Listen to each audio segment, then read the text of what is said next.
ಎಲ್ರಿಗೂ ನಮಸ್ಕಾರ. ಪ್ರಿಮಂದು TV Kannada YouTube ಚಾನಲ್ಗೆ ನಿಮ್ಮೆಲ್ಲರಿಗೂ ಕೂಡ ಸ್ವಾಗತವನ್ನು ಕೋರ್ತಾ, ಸ್ನೇಹಿತರೆ, ಇವತ್ತಿನ ವಿಡಿಯೋದಲ್ಲಿ ಪ್ರಚಲಿತ ಘಟನೆಗಳಿಗೆ ಸಂಬಂಧಪಟ್ಟ ಹಾಗೆ ಒಂದಷ್ಟು ಪ್ರಶ್ನೋತ್ತರಗಳನ್ನ MCQ ಪ್ರಶ್ನೋತ್ತರಗಳನ್ನ ತೊಗೊಂಡು ಬಂದಿದ್ದೀನಿ.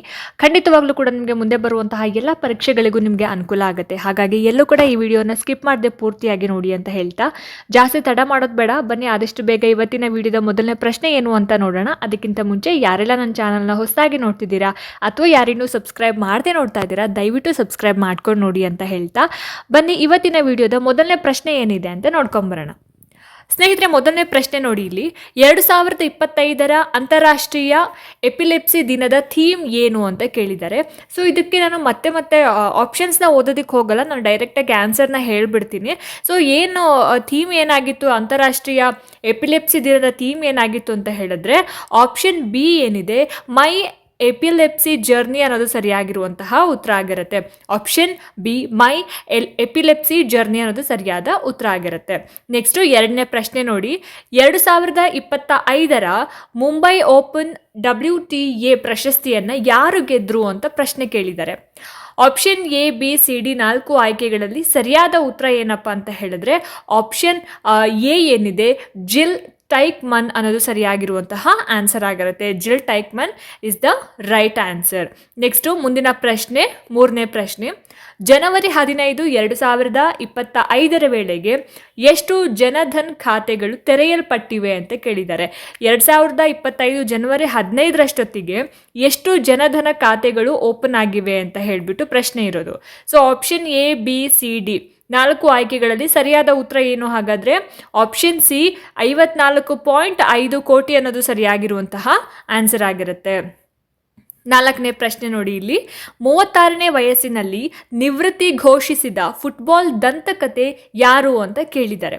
Option A, B, C, D 4 ಆಯ್ಕೆಗಳಿದಾವಲ್ವಾ, 4 ಆಯ್ಕೆಗಳಲ್ಲಿ ಸರಿಯಾದ ಉತ್ತರ ಏನಪ್ಪ ಅಂತ ಹೇಳಿದ್ರೆ, ನಾಲ್ಕನೇ ಪ್ರಶ್ನೆಗೆ ಆಪ್ಷನ್ ಬಿ ಮಾರ್ಸೆಲೋ ಅನ್ನೋದು ಸರಿಯಾಗಿರುವಂತಹ ಉತ್ತರ ಆಗಿರುತ್ತೆ. ಇವರು ಅವರ ಒಂದು 36ನೇ ವಯಸ್ಸಿನಲ್ಲಿ ನಿವೃತ್ತಿ ಘೋಷಿಸಿದಂತಹ ಫುಟ್ಬಾಲ್ ದಂತಕತೆ ಅಂತ ಹೇಳ್ತಾರೆ ಇವರಿಗೆ. ನೆಕ್ಸ್ಟು 5ನೇ ಪ್ರಶ್ನೆ ನೋಡಿ. ಇಲ್ಲಿ ಬಾಂಗ್ಲಾದೇಶದ ಆಪರೇಷನ್ ಡೆವಿಲ್ ಹಂಟ್ನ ಮುಖ್ಯ ಉದ್ದೇಶ ಏನಾಗಿತ್ತು ಅಂತ ಕೇಳಿದ್ದಾರೆ. 5ನೇ ಪ್ರಶ್ನೆ, ಆಪರೇಷನ್ ಡೆವಿಲ್ ಹಂಟ್ನ ಉದ್ದೇಶ ಏನಾಗಿತ್ತು ಅಂತ. Option A, B, C, D ನೋಡಿ, ಇಲ್ಲಿ 4 ಆಯ್ಕೆಗಳಿದಾವಲ್ಲ, ಕಳ್ಳ ಸಾಗಣೆಯನ್ನ ತಡೆ ಹಿಡಿಯುವುದು, ಶೇಖ್ ಹಸೀನಾ ಅವರ ನಿಷ್ಠಾವಂತರನ್ನ ಗುರಿಯಾಗಿಸಲು, ಆಪ್ಷನ್ ಸಿ ರಾಷ್ಟ್ರ ಚುನಾವಣೆಯನ್ನ ಭದ್ರಗೊಳಿಸಲು, ಆಪ್ಷನ್ ಡಿ ಆರ್ಥಿಕ ಸಂಕಷ್ಟಗಳನ್ನು ನಿರ್ವಹಿಸಲು ಅಂತ ಇದೆ. ಸೊ ಏನಿರ್ಬೋದು ಹಾಗಾದ್ರೆ ಆನ್ಸರ್ ಇದಕ್ಕೆ? 5ನೇ ಪ್ರಶ್ನೆಗೆ ಆಪ್ಷನ್ ಬಿ ಏನಿದೆ, ಶೇಖ್ ಹಸೀನಾ ಅವರ ನಿಷ್ಠಾವಂತರನ್ನ ಗುರಿಯಾಗಿಸಲು ಅನ್ನೋದು ಸರಿಯಾಗಿರುವಂತಹ ಆನ್ಸರ್ ಆಗಿರುತ್ತೆ. ನೆಕ್ಸ್ಟು 6ನೇ ಪ್ರಶ್ನೆ ನೋಡಿ. ಇಲ್ಲಿ ಹಿಂದೂಸ್ತಾನ್ ಏರೋನಾಟಿಕ್ಸ್ ಲಿಮಿಟೆಡ್ HAL ತನ್ನ ಸುಧಾರಿತ ಹಿಂದೂಸ್ತಾನ್ ಜೆಟ್ ತರಬೇತಿ ವಿಮಾನವನ್ನು ಹೊಸದಾಗಿ ಯಾವ ಹೆಸರಿನಲ್ಲಿ ಮರು ಹೆಸರಿಸಿದೆ ಅಂತ ಪ್ರಶ್ನೆ ಕೇಳಿದ್ದಾರೆ. 6ನೇ ಪ್ರಶ್ನೆ, option A, B, C, D 4 ಆಯ್ಕೆಗಳಿದಾವಲ್ಲ, ಈ 4 ಆಯ್ಕೆಗಳಲ್ಲಿ ಸರಿಯಾದ ಆಯ್ಕೆ ಯಾವುದು ಅಂತ ಹೇಳಿದ್ರೆ, ಆಪ್ಷನ್ ಬಿ ಯಶಸ್ ಅನ್ನೋದು ಸರಿಯಾಗಿರುವಂತಹ ಆನ್ಸರ್ ಆಗಿರುತ್ತೆ. ಮುಂದಿನ ಪ್ರಶ್ನೆ, 7ನೇ ಪ್ರಶ್ನೆ. ಈ ಪ್ಲಾಟ್ಫಾರ್ಮ್ನಲ್ಲಿ ಎಷ್ಟು ಹೆಚ್ಚುವರಿ ಕೃಷಿ ಉತ್ಪನ್ನಗಳನ್ನು ಸೇರಿಸಲಾಗಿದೆ ಅಂತ ಕೇಳಿದ್ದಾರೆ. ಈ ಅನ್ನುವಂತಹ ಒಂದು ಪ್ಲಾಟ್ಫಾರ್ಮ್ ಏನಿದೆ, ಎಷ್ಟು ಕೃಷಿ ಉತ್ಪನ್ನಗಳ ಹೆಸರನ್ನು, ಹೆಚ್ಚುವರಿಯಾಗಿ ಎಷ್ಟು ಕೃಷಿ ಉತ್ಪನ್ನಗಳ ಹೆಸರನ್ನು ಸೇರಿಸಿದ್ದಾರೆ ಅಂತ ಹೇಳಿ. Option A, B, C, D 4 ಆಯ್ಕೆಗಳಿದಾವಲ್ಲ, ಈ 4 ಆಯ್ಕೆಗಳಲ್ಲಿ ಸರಿಯಾದ ಉತ್ತರ ಏನಪ್ಪ ಅಂದರೆ, ಆಪ್ಷನ್ ಸಿ 10 ಅನ್ನೋದು ಸರಿಯಾಗಿರುವಂತಹ ಉತ್ತರ ಆಗಿರುತ್ತೆ. ನೆಕ್ಸ್ಟು 8ನೇ ಪ್ರಶ್ನೆ ನೋಡಿ. ಇಲ್ಲಿ ವಿಂಗ್ಡ್ ರೈಡರ್ ಜಂಟಿ ಸೇನಾ ಅಭ್ಯಾಸದ ಗಮನವೇನು ಅಂತ ಕೇಳಿದ್ದಾರೆ. Option A, B, C, D 4 ಆಯ್ಕೆಗಳು ಕಾಣಿಸ್ತಾ ಇದೆಯಲ್ಲ, ಈ 4 ಆಯ್ಕೆಗಳಲ್ಲಿ ಸರಿಯಾದ ಉತ್ತರ ಏನಪ್ಪ ಅಂತ ಹೇಳಿದ್ರೆ, ವೇಗದ ನಿಯೋಜನೆ ಮತ್ತು ವಾಯು ಕಾರ್ಯಾಚರಣೆಗಳು ಅನ್ನೋದು ಸರಿಯಾಗಿರುವಂತಹ ಉತ್ತರ ಆಗಿರುತ್ತೆ. ಈ ವಿಂಗ್ಡ್ ರೈಡರ್ ಜಂಟಿ ಸೇನಾ ಅಭ್ಯಾಸದ ಗಮನ ಅಂತ ಅಂದ್ರೆ ವೇಗದ ನಿಯೋಜನೆ ಮತ್ತು ವಾಯು ಕಾರ್ಯಾಚರಣೆಗಳು, ಆಪ್ಷನ್ ಸಿ ಸರಿಯಾದ ಆನ್ಸರ್ ಆಗಿರುತ್ತೆ.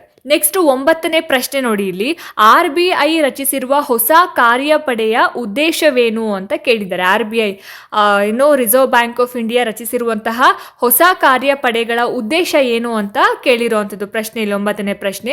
ನೋಡಿ, ಇಲ್ಲಿ 4 ಆಯ್ಕೆಗಳಿದಾವೆ. ಸೊ 4 ಆಯ್ಕೆಗಳಲ್ಲಿ ಸರಿಯಾದ ಉತ್ತರ ಏನಪ್ಪಾ ಅಂತ ಹೇಳಿದ್ರೆ, ಆಪ್ಷನ್ ಬಿ ಮಾರುಕಟ್ಟೆ ಸಮಯಗಳನ್ನು ಪರಿಶೀಲಿಸುವುದು ಅನ್ನೋದು ಸರಿಯಾದ ಆನ್ಸರ್ ಆಗಿರುತ್ತೆ. ನೆಕ್ಸ್ಟ್ ಮುಂದಿನ ಪ್ರಶ್ನೆ 10ನೇ ಪ್ರಶ್ನೆ.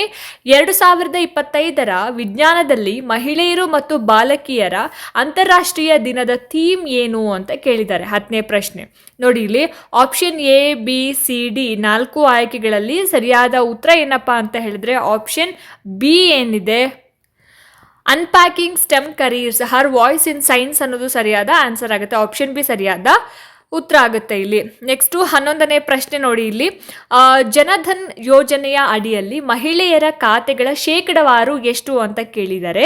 ಸೊ ಜನಧನ್ ಯೋಜನೆ ಅಡಿಯಲ್ಲಿ ಮಹಿಳೆಯರಿಗೆ ಸಂಬಂಧಪಟ್ಟ ಹಾಗೆ ಎಷ್ಟು ಖಾತೆಗಳಿದ್ದಾವೆ, ಶೇಕಡವಾರು ಎಷ್ಟಿದೆ ಅಂತ ಅಂದ್ಬಿಟ್ಟು ಕೇಳಿರೋದು. 11ನೇ ಪ್ರಶ್ನೆ ನೋಡಿ, ಇಲ್ಲಿ 4 ಆಯ್ಕೆಗಳಿದ್ದಾವೆ. 45.2, 50.3, 55.7, 60.1 ಅಂತ ಇದೆ. ಸೊ ಏನಿರ್ಬೋದು ಹಾಗಾದರೆ ಸರಿಯಾದ ಉತ್ತರ ಇದಕ್ಕೆ ಆಪ್ಷನ್ ಸಿ 55.7 ಅನ್ನೋದು ಸರಿಯಾದ ಆನ್ಸರ್ ಆಗಿರುತ್ತೆ. ನೆಕ್ಸ್ಟು 12ನೇ ಪ್ರಶ್ನೆ, ಭಾರತವು ಲಾಜಿಸ್ಟಿಕ್ಸ್ ಮತ್ತು ಮೂಲಸೌಕರ್ಯ ಅಭಿವೃದ್ಧಿಗಾಗಿ ದಕ್ಷಿಣ ಕೊರಿಯಾ ಸಂಸ್ಥೆಗಳೊಂದಿಗೆ ಸಹಿ ಮಾಡಿದ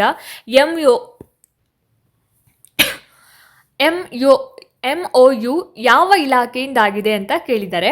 option A B C D ನೋಡಿ, ಇಲ್ಲಿ 4 ಆಯ್ಕೆಗಳಿದ್ದಾವೆ. ಈ 4 ಆಯ್ಕೆಗಳಲ್ಲಿ ಯಾವ ಆಯ್ಕೆ ಸರಿಯಾಗಿದೆ ಹಾಗಾದರೆ ಆಪ್ಷನ್ ಬಿ ಕೈಗಾರಿಕಾ ನೀತಿ ಮತ್ತು ಉತ್ತೇಜನ ಇಲಾಖೆ ಅನ್ನೋದು ಸರಿಯಾಗಿರುವಂತಹ ಆನ್ಸರ್ ಆಗಿರುತ್ತೆ. ನೆಕ್ಸ್ಟು 13ನೇ ಪ್ರಶ್ನೆ, ನವದೆಹಲಿಯಲ್ಲಿ ನಡೆದ ಭಾರತ ಇಸ್ರೇಲ್ ಸಿಇಒ ಫೋರಂಗಳ ಮುಖ್ಯ ಉದ್ದೇಶ ಏನು ಅಂತ ಕೇಳಿದ್ದಾರೆ.